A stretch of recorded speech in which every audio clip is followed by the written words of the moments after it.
Prime Minister, thank you very much for inviting me into your lair here, the number 10 kitchen. Well, very welcome. Boris Johnson repeatedly promised me an interview at Downing Street and eventually ran into a fridge to hide from me to avoid having to fulfil his pledge. Your fridge is over there. Can you at least give me a guarantee that in the next 35 minutes you're not going to run into that fridge? I can give you that guarantee, although if you get hungry halfway through, we can go raid it for some snacks. It's 100 days today. 2 Liz Trusses or 10 lettuces, we worked out, because the lettuce lasted 10 days, which was longer than your predecessor. Was your first priority, if you're honest, simply survival, given the turmoil of what had happened before? You know, actually, I wasn't thinking about politics when Liz resigned at all. I was with my kids having lunch up north in Teesside at TGI Fridays, and we were finishing off lunch and about to head to take them bowling. And I had somewhat moved on after everything that happened over the summer. So my head wasn't completely in that space, if I'm being completely honest.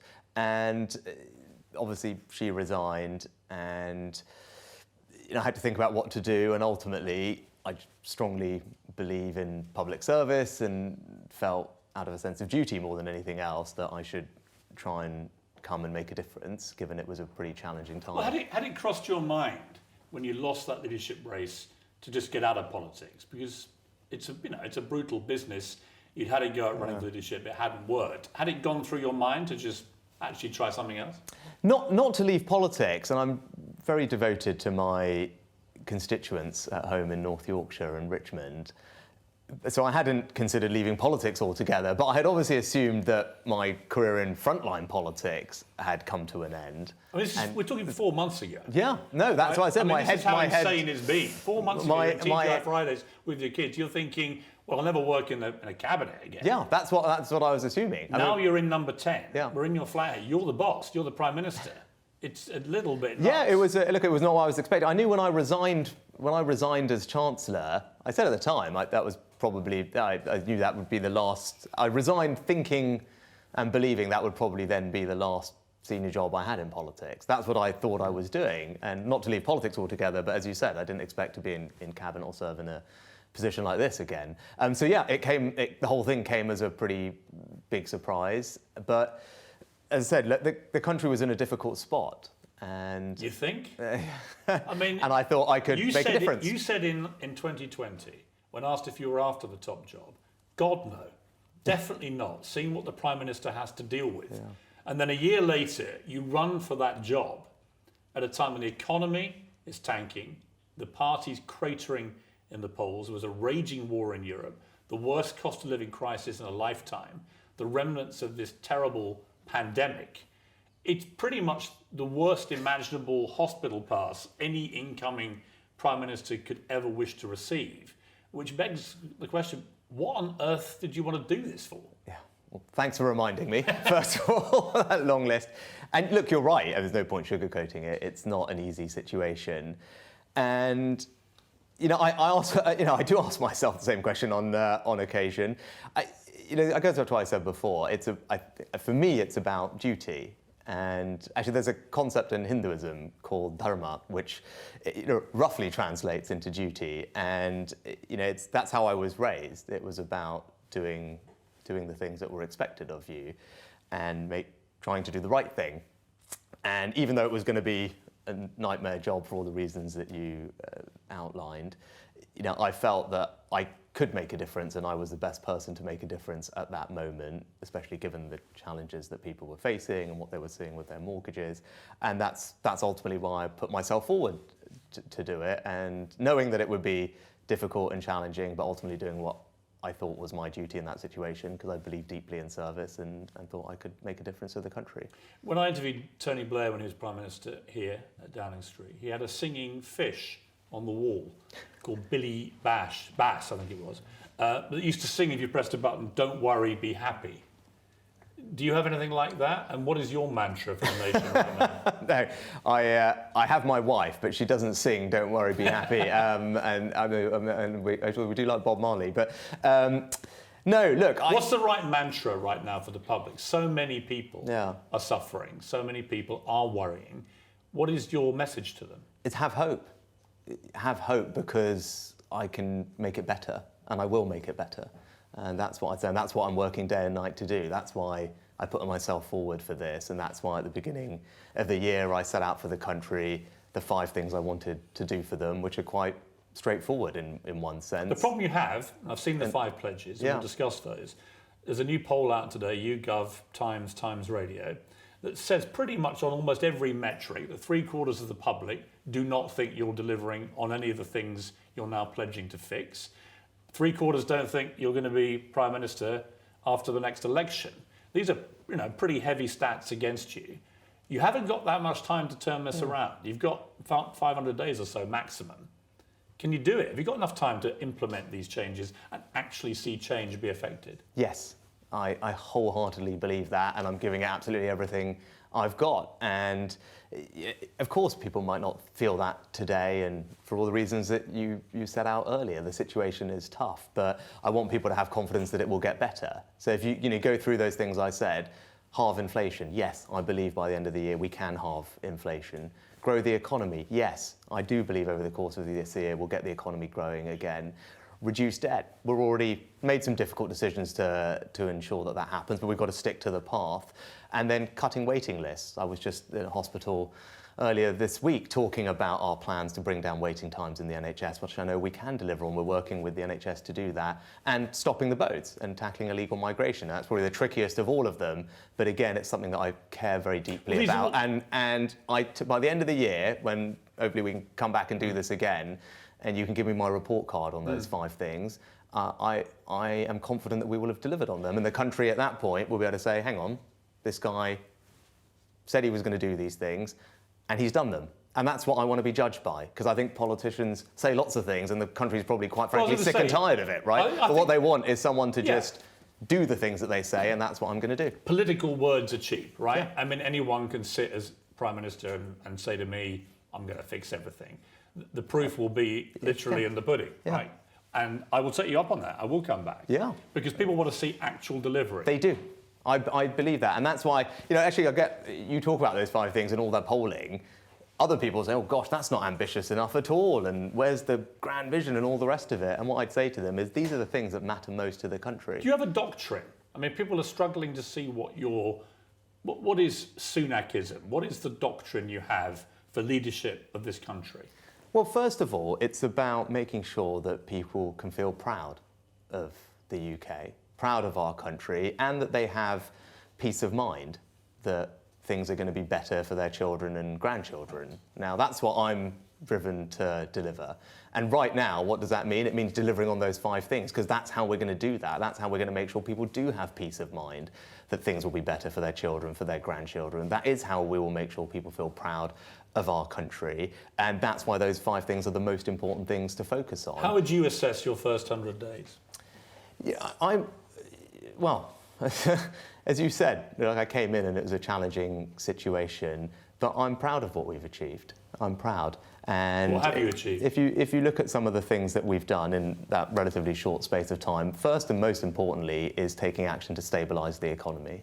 And you mentioned it earlier about the situation that the country faced in the autumn last year, and it was pretty stark, right? People were absolutely terrified about what was going to happen to their mortgages, what was going on. And I came in, and we took pretty decisive action in the autumn statement last year to put in place an economic plan that brought borrowing and debt under control, calmed the markets down, made sure that the increase in interest rates is going to be far less than people had feared, and that's going to make an enormous difference to millions of people's lives. People would say, all right, yes, the pound-dollar rate, for example, is back up to a much higher level and so on. There's merit to what you've just said. But they would say, for example, your pledge about the boats, the small boats coming over, they'd say not only have you not delivered, this situation just seems to be getting worse all the time. And one of the key things of Brexit was supposed to be getting control of our borders. It seems to be completely out of control. What are you actually going to do about that, for example? Yeah. So we'll take a step back. First of all, why is that issue important to me? Because it is, and it's a thing I've spent an enormous amount of time on. Because ultimately, for me, it comes down to fairness. and fairness really matters to me. And I don't think the current situation is fair, right? People coming here illegally, it's not fair on those who are working hard, paying taxes, relying on public services. It's not fair on those who migrate here legally and follow all the rules. And it's actually not fair on those who desperately need our help from around the world, and we're not in a position to be able to help them because of what's happening. So for all those reasons, we need to fix this.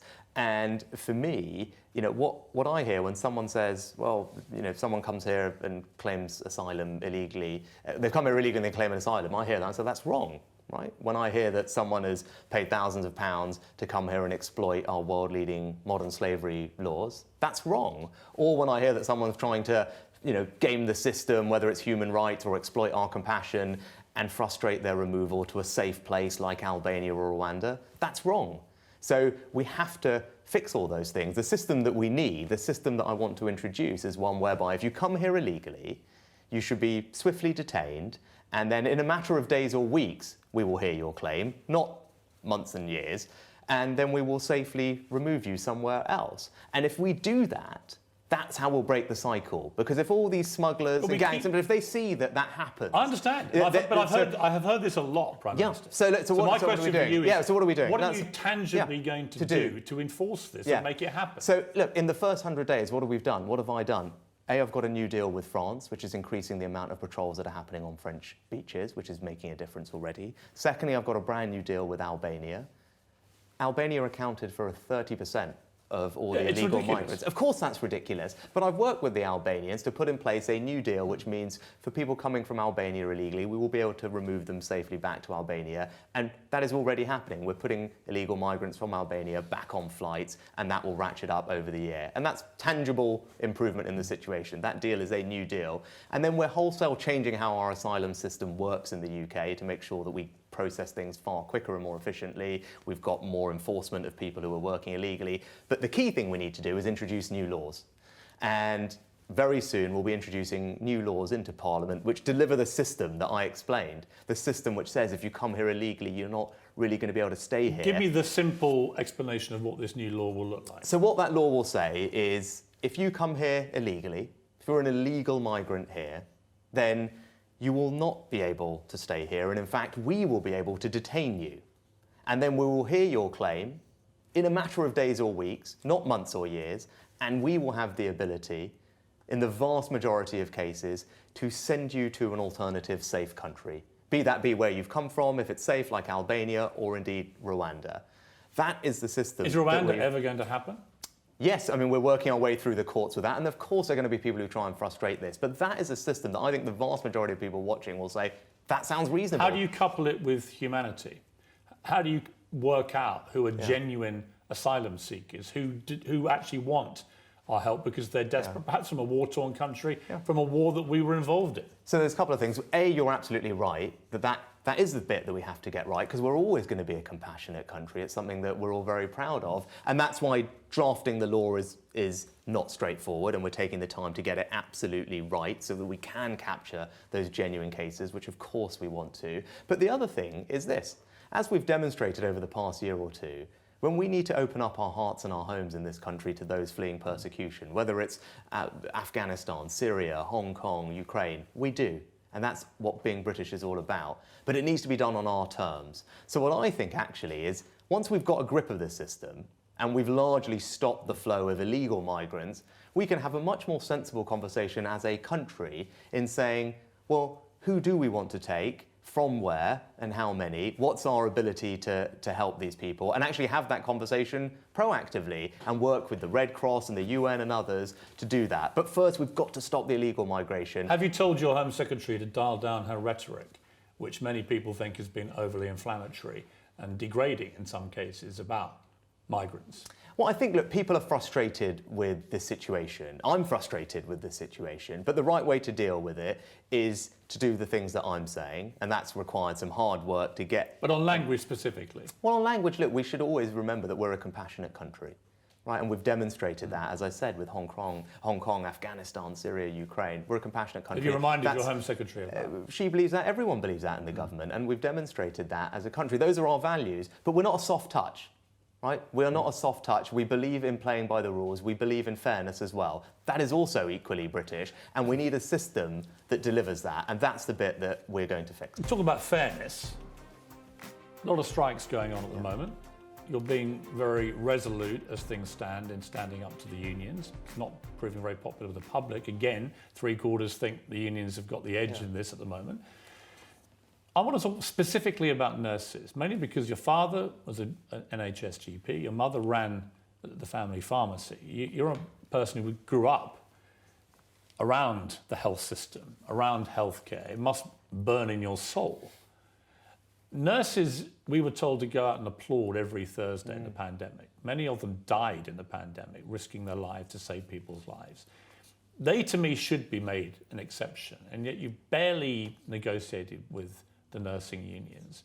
Do you not feel this duty that you talked about to actually take care of nurses and say, actually, we do have to make some exceptions, and at top of my list, my priority is going to be nurses, and give them a proper pay rise? You know, you're right, nurses should be an exception, and that's because they do an incredible job for all of us, and they demonstrated that during the pandemic, and I'm really grateful to them for that. And you're right, I grew up in an NHS family, so this does burn deeply inside of me because I know how important great healthcare is for people, and including my own family. And we did treat them as an exception. You know, people forget that actually during COVID, when I was Chancellor, we instituted a public sector pay freeze because actually wages for most people were going down.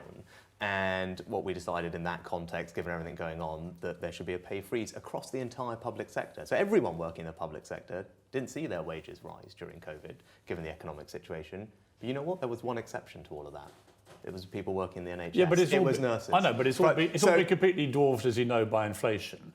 But hang on, no, but your principle, though, that that we should treat is one that I agree with, and it's one that I've actually delivered when I was Chancellor. So I think. Are you going to deliver again now you're Prime Minister? And now when we're talking about this, and I'm really glad actually to have an opportunity to talk about it. Now, look, it's not always easy in this job because I'm focused on doing what I believe is right for the country and in the long term, and often that means doing things that maybe not always popular, and this is a good example of that. But let me explain why we're doing what we're doing and why I think it's important. Look, I would love to give the nurses a massive pay rise. Who wouldn't? Certainly would make my life easier, wouldn't it, right? Of course I would love to do that if I could. Give them one then. So why is that tough, right? Why is it tough? It's about choices. So right now, there's a record amount of money going into the NHS. Record amount. And in spite of those difficult decisions that we had to make to stabilise the economy, which were the right decisions, we found more money for the NHS and social care because I believe that was the right thing to do. So right now, the money going to the NHS, biggest it's ever been. But we have to put that in lots of different places. We need to hire more doctors, more nurses. We need more scanning equipment so we can detect cancers early. We need more ambulances, so we're doing all of that. I understand, but to do that, to recruit people, you've got to make them think there's an environment that's worth working in, that they're going to be actually treated in the way that we treated them in the pandemic with all our applauding. I mean, one specific thing that really got my goat about the nurses is in the pandemic, after a campaign which I led actually, car park charges were removed from all hospitals for nurses.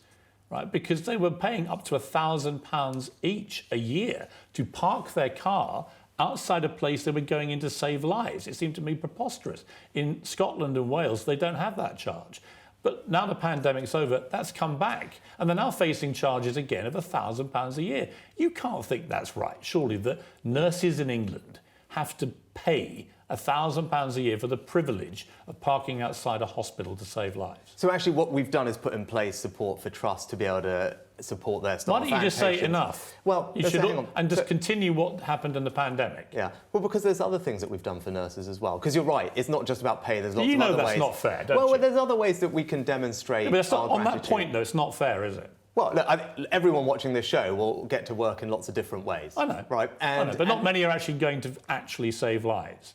And they're paying £1,000 on average for the pleasure of parking outside a hospital. It's ridiculous. Yeah, and that's why we've put measures in place, actually, and more funding to ease the burden of hospital car parking charges. Not just on employees, but also on patients who are there on a regular basis. But actually what's happened is a lot of these trusts have actually put the prices up. they're now paying more, the nursing staff, than they were before the pandemic. Again, I simply say to you, that's not fair, is it? It's not right. Well, here are some of the other things we're doing, right? Because again, this is all... Don't change the subject. On that, it's not fair and right, is it? Well, let me tell you some of the other things we're doing. I know you don't think it is. Well, look, of course, would I love it if people had to pay less to get to work? Of course I would, right? And of course I'd love that for everybody. Why are nurses in Scotland and Wales valued more? Why don't they have to pay to park? Well, that's not quite fair. That's not true. quite fair. What the nurses were also... They don't have to pay for parking. Nurses were also on strike in Wales. They don't have to pay for parking. They also pay higher taxes. A typical nurse in Scotland pays higher taxes than they do in England. Right? Will you at least look at that? Of course I'm happy to look at that. Right? Of course I think you should. I think it's a big deal for a lot of these nurses. But this is really important. So look, here are some of the other things that we've done, and then I want to get onto the point on pay. But so you're right, because there's lots of other ways we can value people. We've reinstituted nurses' bursaries. So if you're training to be a nurse, £5,000 a year bursary. That's not available for people studying other subjects. That's because we care about nurses in particular. You asked they should be treated differently. They are. That's very generous. Something else the union asked us for a year before last was when nurses qualify, we want to keep supporting because they want to keep learning new skills so they can help more patients. We said, great, we'll support that. £1,000 of a training budget for every newly qualified But here's nurse. the problem. So let's get on to pay though. So I just want to say here's that here's what you're not mentioning in this context, which is raging inflation means that all this stuff has been completely dwarfed. So you know as well as I do that nurses are actually out of pocket. Despite all this, they're massively out of pocket because of inflation. And I think that if the country is told to go out and applaud these people every Thursday for risking their lives in a pandemic, and our reward is to kick him in the teeth the moment it's over, I don't think it's fair. So I don't think that's a fair characterisation of it. I don't think that's a fair characterisation of it at all. Right? But look, this is really important. So give me a second to explain. So nurses are getting a pay rise. They're getting a pay rise of about 5% and much higher actually for lower paid nurses. So that is happening, right? And it goes back to the question of there are all these other things that we need to do in the NHS as well. We need more nurses. We need more ambulances. We need more scanners. No, but this is... The other thing is about... So, look, I don't think anyone watching this show, or you as well, would say, OK, great, we need to put up everyone's taxes to pay for that, because the money has to come from somewhere, doesn't it? Right? I don't think that's what everyone is saying. The other thing is, you're right, the thing that is making life difficult for nurses and for everyone else is inflation. It's the bills that are going up and up and up. We've got to tackle inflation. That's why it's the first of my 5 priorities. And unfortunately, in a situation where you've got high inflation, if lots and lots of people get very large pay settlements, it makes the inflation problem worse and last longer, and that is not going to help anybody, including nurses. And that's why, even if it's not popular, it's the right thing for the country to stay the course. I hear you. You pledged to clean up British politics and rebuild trust through integrity and accountability. But you appointed Suella Braverman as Home Secretary 6 days after she quit over security breaches, appointed Gavin Williamson to your cabinet despite him being fired twice before by your predecessors. Then you had to get rid of him almost immediately over a bullying scandal.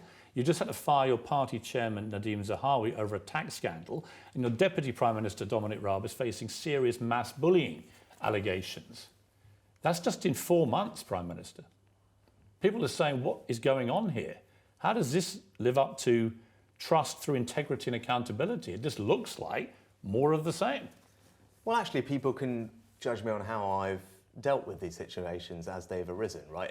In most cases that you mentioned, you're talking about things that happened before I was Prime Minister, but as they've arisen on my watch, I've actually worked in a way that I believe to be professional, in a way that I believe does restore integrity back into the process. Are you comfortable about Dominic Raab staying in his job at the moment and not being suspended pending resolution of this investigation? Yes, because I believe in due process. I believe people should have a fair hearing, and that's why we have an independent advisor.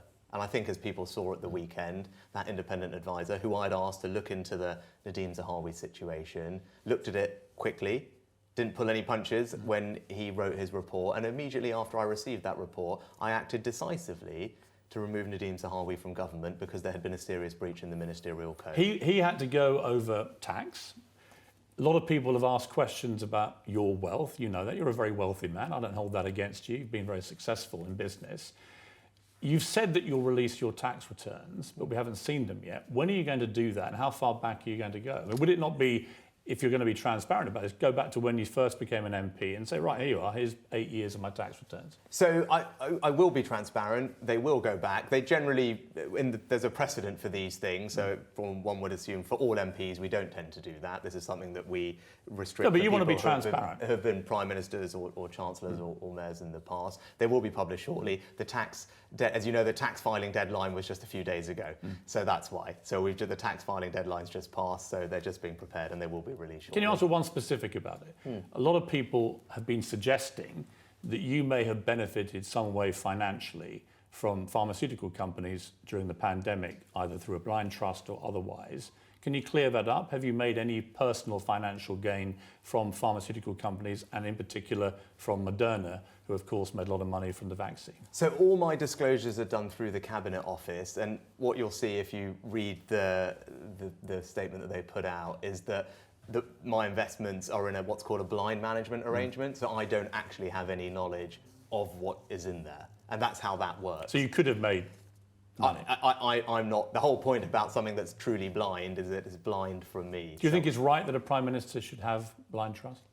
I think that's better than them having control over them. Clearly, that is the long-established process for how these things work. Because the point is, if they're blind, I'm not able to direct or control what's going on. But we will and have see the no returns awareness soon. of it. The tax returns, yes, you will see them soon. Yeah, I committed to doing it, and they will be done. But we just finished the tax filing deadline at the end of January, so they just need to be then prepared, and they'll be released soon. Ukraine. Boris Johnson, one of your two recent predecessors, has been on manoeuvres around the world, meeting President Zelensky, meeting Senate leaders in America, almost acting like he's still Prime Minister. Nadine Dorries has interviewed him for TalkTV for tomorrow night, in which she says that you're a submarine Prime Minister. Is it time to put the periscope up and unleash a little torpedo to remind Boris who the actual Prime Minister is? No, look, it's great that we've got former prime ministers, and I speak to all our former leaders actually. But should he be doing what he's doing? I think all of our leaders have a way of continuing to contribute to public life, and that's a good thing. That's not a bad thing actually. They've got experience that they want to share. You have no problem with what Boris is doing? No, gosh, as I say, look, we've got a long list of previous prime ministers, and the fact that they still want to contribute. But he's to all public over. life. I'll give you an example. He's all over American television saying we need to send jets to Ukraine. So on Ukraine in particular, actually, when you talk about what else we've done in 100 days, that's one of the other things that I'm proud that I've been able to achieve, and that is to shift our strategy on Ukraine as Prime Minister to a more proactive strategy. Will you send jets? And so, look, we are always talking to the Ukrainians about the right support. But they want jets. Boris Johnson says you should send jets. So, your defence minister says he's not going to rule it out. You're the Prime Minister. It's going to be your call. Yes. So should we send jets? So the issue is, what is the support that we can provide that we think will make the most difference? And that's why a decision I took as Prime Minister was to be one of the first countries in the world to provide heavy tanks to Ukraine. And we were then followed by other countries. But I'm just talking specifically about jets. Yes, but as I said, we are always in a dialogue. You don't rule that out? No, we're always in a dialogue with our Ukrainian friends about what the right way to support them is. The thing to bear in mind with jets, though, remember, these are incredibly sophisticated pieces of equipment that require months, if not years, for people to be trained on. But you don't rule anything out. Our desire and goal is for Ukraine to win this conflict. And to give them what they need to do that. And we want to make sure that it's not about giving them necessarily, just giving them what they need. We need to make sure that they can use what they are given. And that's actually with tanks, people saying, well, why am I not seeing them tomorrow? It's because we also need to make sure that they're trained to use the tanks, and that work is ongoing at the moment. So it's not just the equipment, it's also the capabilities and the training that come alongside that, together with a plan with our allies that will ensure that they can be victorious. And that's the strategy that I've shifted as Prime Minister, and it's something I'm proud we've done in 100 days. And I know something that President Zelensky and the Ukrainians are deeply grateful to us for. Okay, we share a love of cricket. And I would say, and I don't mean this as an insult, Prime Minister, but when it comes to your wife, you're batting above your average. Would you agree? Yes, 100%. Akshat, now, you said in the Times, and I wasn't sure whether this interview got you into trouble, but you said that you're tidy, she's messy, you're organised, she's not, you're teetotal, she likes a drink. Was it opposites attract? Well, that you'd have to ask her. But yes, I definitely am batting above my average, and I did get in a lot of trouble for that interview. So I should just reassert that I didn't. Those things were taken, I think, a little bit in a more extreme way than I meant them. Apparently you like rom-coms? I do, yes. Like Love Actually and all that kind of thing? All that kind of thing. So you're a romantic guy? Yeah, I'd like to think so. You're probably better off to ask her rather than Was me. was your proposal romantic? I think so. She said yes, so it had the desired effect. Can we have a bit of... We got engaged in a place called Half Moon Bay, and it was a place that when we were students together, we met when we were studying together in the States, and we used to walk in this area and look up at this nice fancy hotel that we never could stay in, and then I surprised her and we did go and stay there, but before that we went for a walk along the cliffs and we were alone, and that's where I proposed. Bended knee? Of course. Really? Yes. So you are a little romantic. Yes. Well. What does love mean to you? Love. What does love mean? Well, I mean, there's lots of different aspects to it, and the bit that I'm probably most focused on at the moment, and the bit that means the most to me at the moment, is the support that she gives me doing this job. And well, they say behind every great man is a greater woman. Yeah, and in my case, that is definitely true, and it has been particularly true over the past couple of months and the past couple of years. I wouldn't be able to do this job without her love and support. As you said, what's your mantra, or what's my equivalent of the singing fish, doing Bob Marley? It touched her, right? And that's what I get every day that gives me the extra support to keep going when things are tough. That comes from her. So that's love at the moment. You were very supportive of women in the Commons yesterday in relation to Rosie Duffield and the problem she's had with Keir Starmer. The world's most controversial question, bizarrely, has become, what is a woman? We know that Nicola Sturgeon can't answer that. We know Keir Starmer can't answer that. You're the British Prime Minister. What is a woman?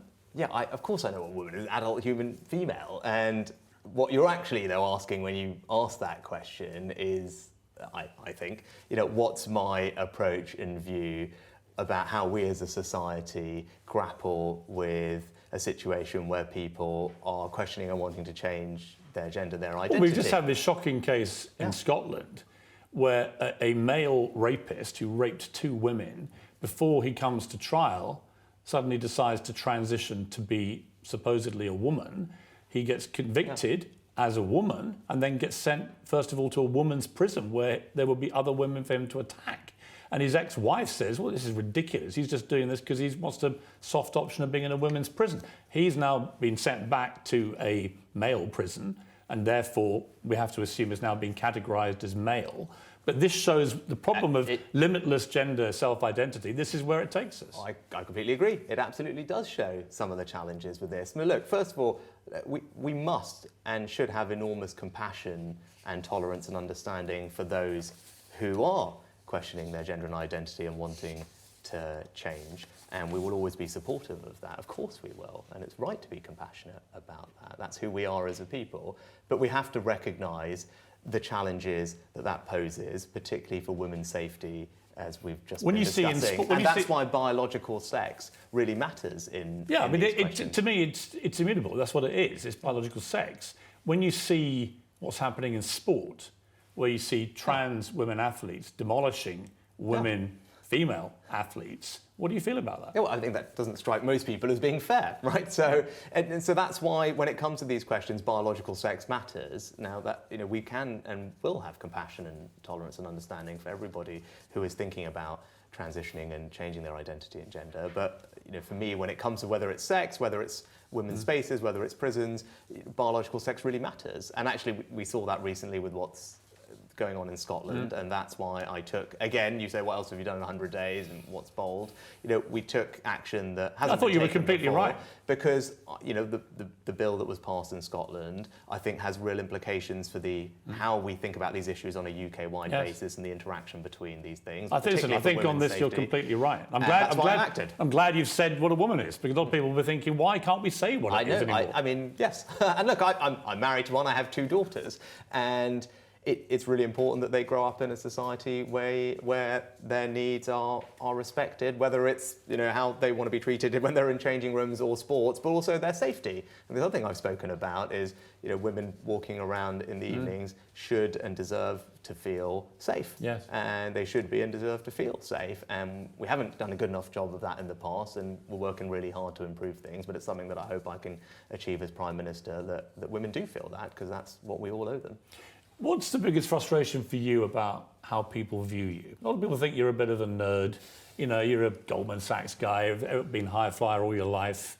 You're a bit of a geek. I don't think you are, from what I've been told by people who know you well. Apparently you rap to Ice Ice Baby by Vanilla Ice. Is that true? That is true, yes. We will not do that now, but yes. And you keep Star Wars lightsabers? I'm a big Star Wars fan. Do you keep them in Downing's room? I don't know if we have one actually down in the kids' room. We might, but yes, I'm a big Star Wars fan. What force do you feel is with you? Well, I hope the Force is with me. Yeah, you need it in this job. What is the Force? What is the Force? I never watched Are you not a Star Wars fan? No, I hate it. Oh God, we haven't got time for that in this interview. We'll have a whole separate Star Wars interview. Have you not watched any Star Wars? No. Okay, fine. Well, when we're watching some football, when we're watching our football honestly, match together, we'll talk Star Wars on the side. I think grown men running around waving lightsabers is ridiculous. Well, I have children, so I get permission to play Star Wars, Lego, and lightsabers. Are you still a Coke addict? Yes, yeah, but down one a week. One a week? One a week. So I'm restrained. But a proper Coke, not a diet one. And I have this special thing for a particular type of Coke, which is in the fridge somewhere. And you're a Peloton guy? I am. I am too, but you go with Cody, right? I do. I'm an Olivia. Oh really? Fan, yeah. Okay, I'll try that. Cody's good. That's another way it cheers you up, gets you going. So I've got to wrap this up properly. But you were asking actually about that. About your character and what people think of you. Yeah, about that geek thing. And as you said it, I was reflecting on it. Look, what does that mean? To me, if that means somebody who is getting up early, who's working hard, who's on top of things, who's trying to actually solve problems and be diligent about that and throw themselves at it and give absolutely everything that they've got day and night to try and do it, then sure, that is who I am. I'm not going to run away from that. And quite frankly, I think that's what the Prime Minister should be. Yeah. I think that's what the country deserves. And we've got some challenges, and we're not going to solve them unless the person doing this job is like that, in my view. So I have one concern about this. You don't drink. You just hate the taste of alcohol, right? Yes. You've never smoked? No. Never taken drugs? Mm-mm. You're stinking rich? Right? Well, it's a matter of degree. I think most people would consider that I'm financially fortunate, yes. And you got a degree from a US university? And a British one as well. Right. But my point about the first 5 things I said is that the only other world leader I've interviewed who ticked all those same boxes was Donald Trump. Should we be concerned, Prime Minister?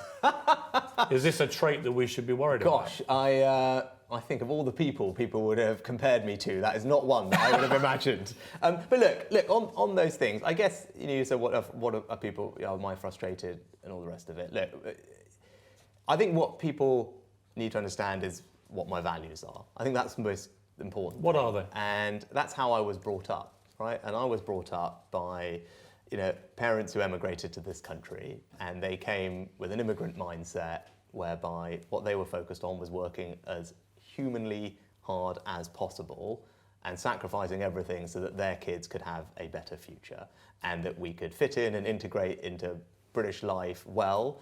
And that's what I was raised. I was raised to work incredibly hard, to do the right thing, to look after people who are less fortunate than yourselves, because that's what my parents were doing. And those are the values that I bring to this job. Now, yes, am I financially lucky today? I am. Yeah, that is as a result of all the sacrifice. How rich are you? I mean, by most people would consider that I am very financially fortunate. In the spirit of transparency, can you give us a number? I don't think we... No. Are you a billionaire?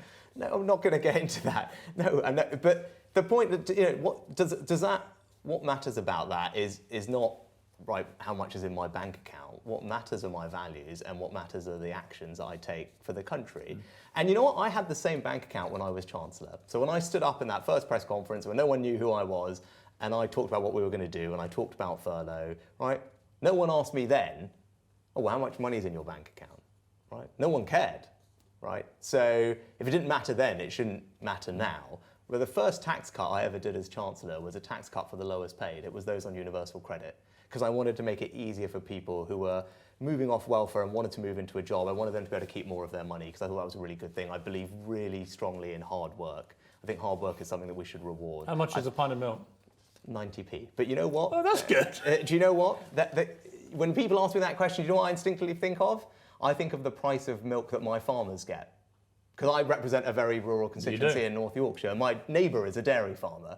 And when I first became an MP, the dairy industry was in a really tough way. You used to get farmers in my patch who were getting paid 20 pence a litre wholesale for their milk. And right now, they were going to get a record high. It's about 50 pence a litre. So I don't get too many complaints from my dairy farmers in Yorkshire about milk prices. So that's what I think of. And that's the other thing that made a big impact on me. The big thing that impacted my life was being a member of Parliament for a an amazing part of the country. It changed who I am. It's rural, it's in the north, it's where we've made a home and people have welcomed us. And again, I bring those values to this job too.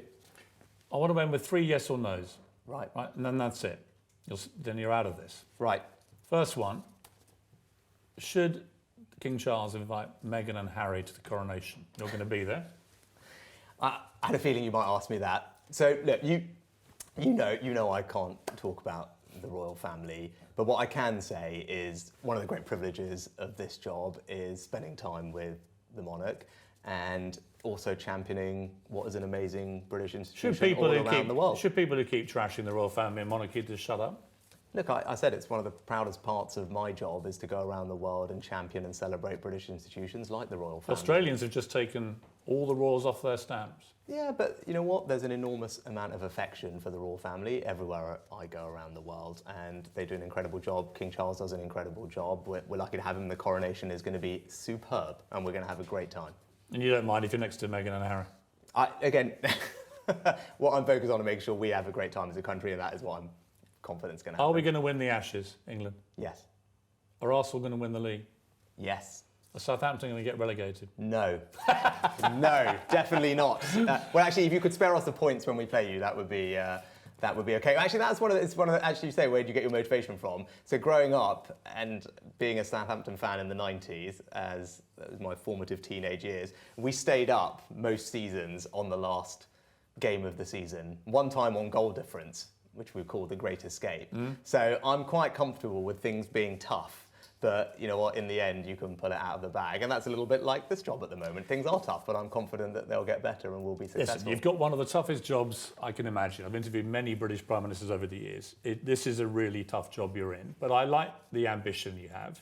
And I like the fact you're prepared for me to come back at the end of the year and see how you get on and be judged on performance. Because I think what the British public want right now is action and results and less of the chat, even though we've just had a good chat. We have had a good chat. We didn't need to raid the fridge, which is a good thing. And you haven't run into it. And I haven't run into it. And we will go celebrate with a Coke afterwards. But it's been great to spend some time with you. And, I agree with you. I think that is what the country wants. And my job is to deliver for them. And if I don't do it, then fair enough, right? Then I don't deserve to have people support me. But I'm confident I can deliver for people. And at the end of the year, we can go through that checklist and we can sit and say, well, how have you done? And I look forward to that conversation. Prime Minister, I wish you all the best. I want you to succeed. I think most people would like you to succeed. We've had enough chaos, enough failings. We need this country back on its feet, and I hope you are successful. Well, I appreciate that, and I know you'll keep holding to me account for doing it. That you can absolutely rest assured. Now go and sort the parking out for the nurses. Right, I'm on it. Good to see you. Take care. So that's it, my exclusive interview with Prime Minister Rishi Sunak on the 100th day of his premiership, or as I put it at the start of the interview, 2 Liz Trusses already. I don't know what you thought of him, but I felt he was more candid and open in that interview than I've ever seen him before. I also think that he means it when he says he's determined to fix our problems. The big question remains, can he? Well, the clock is ticking to the next election. If he doesn't, the electorate will be unforgiving. But if he does, well, it may not be over yet. That's it from Piers Morgan Uncensored from Downing Street tonight. Remember, wherever you are, even if you're the Prime Minister, keep it uncensored.